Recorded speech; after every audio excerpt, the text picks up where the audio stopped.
রাজনীতিটা তো সহজ পথ নয়, it's not bed of roses.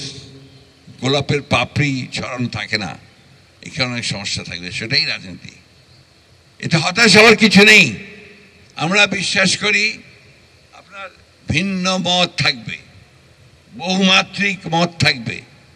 কেউ গণতন্ত্রে বিশ্বাস করবে, কেউ সমাজতন্ত্রে বিশ্বাস করবে, কেউ আপনার ওয়েলফেয়ার স্টেটে বিশ্বাস করবে।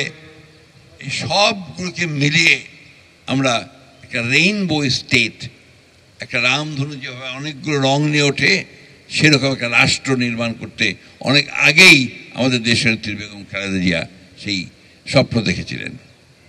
আমাদের ভারপ্রাপ্ত চেয়ারম্যান জনাব তারেক রহমান 31 দফা দিয়েছেন। সেই 31 দফার মধ্যে প্রতিটি কথা, আজকে যে সংস্কারের প্রশ্নটা উঠছে, সংস্কার যে প্রস্তাবগুলো আসছে, তার প্রত্যেকটি প্রস্তাব আমরা 2022 সালে দিয়েছি। বন্ধুগণ, আমি সেই বিষয়গুলো তর্ক বিতর্ক করতে চাই না। আমার কতজন শহীদ হয়েছেন, আমার কতজন নিহত হয়েছেন, আমরা কত ত্যাগ স্বীকার করেছি, কারা কি কাজ করেছি, এই বিতর্কে আমি যেতে চাই না। কারণ ওটা আমার কাছে মনে হয় এটা খুব স্বার্থপরতার একটা ব্যাপার আছে। আমার দায়িত্ব হচ্ছে জাতিকে আমাকে উপরে তুলতে হবে।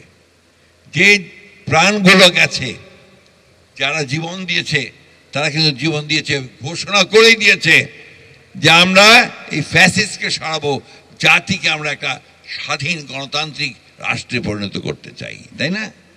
সেই জন্যে আমাদের লক্ষ্য একটাই, সেটা হচ্ছে যে আমরা একটা সত্যিকার অর্থে একটা উদারপন্থী গণতান্ত্রিক রাষ্ট্র নির্মাণ করতে চাই। আমরা নতুন বাংলাদেশ চাই। সঠিক মাত্রার কার্বন কম্বিনেশন বৃদ্ধি করে পাইপের ডাক্টিলিটি ও হেভি লোড নেয়ার ক্ষমতা। Falcon MS pipe. পরিবর্তন চাই। আমরা আর দুর্নীতি চাই না, ঘুষ চাই না, আমরা হত্যা চাই না, নির্যাতন চাই না। আমরা মানুষ যেন সুস্থভাবে, স্বাধীনভাবে, কমফোর্টেবল হইতে একটা স্বস্তির সঙ্গে চলাফেরা করতে পারে, সেই ধরনের একটা রাষ্ট্র চাই। আমরা অত্যন্ত আশান্বিত যে আমাদের চেয়ারম্যান জনাব তারেক রহমান, ভারপ্রাপ্ত চেয়ারম্যান জনাব তারেক রহমান সাহেব আমাদেরকে সেই লক্ষ্যে এগিয়ে নিয়ে যাচ্ছেন। এবং আশা করি আগামী দিনের যে নির্বাচন প্রতিশ্রুতিবদ্ধ হয়েছেন এই কেয়ারটেকার সরকার, যে 26-এর নির্বাচন হবে, সেই নির্বাচনের মধ্য দিয়ে আমরা জনগণের একটা সরকার তৈরি করতে পারবো, যে সরকার আমার এই শহীদদের তাদের মূল্যায়ন করবেন, তাদের মর্যাদা দেবেন, একই সঙ্গে যে জন্য তারা সংগ্রাম করেছেন বাংলাদেশে একটা গণতান্ত্রিক রাষ্ট্র প্রতিষ্ঠা করবার সব রকম ব্যবস্থা গ্রহণ করবেন।